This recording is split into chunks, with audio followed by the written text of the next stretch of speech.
За сондор хийж байна. Тэгээд сондорл гэж нэрлээд байгаа шүү дээ сүүл үе тий. Ингээ хөдлөгдөө.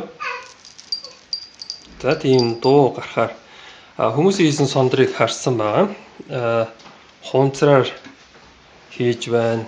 Таавгаар хийж байна.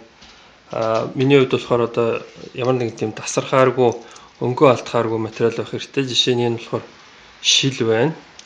Тэгээ бөөгийн хонхыг ингээд тайраад хийсэн. Энэ болохоор хясаанууд аршаад. Энд нэг юм хоёг шиг юм хийжсэн. Энэ таалагдахгүй байгаа гэсэн тий. Тий. Яагаад? Үзэмжгүй байх. Үзэмжгүй. За тий нэг иймэрхүү. Энэ яг нөгөө загвар хийцэн хувьд одоо жишээ нь цагаан тэгээд улаан ингээд унжирхтай ер нь тий захар өөр Монгол тал руугаа болсон гэж үзэж байна. За анхаарлаа баярлалаа.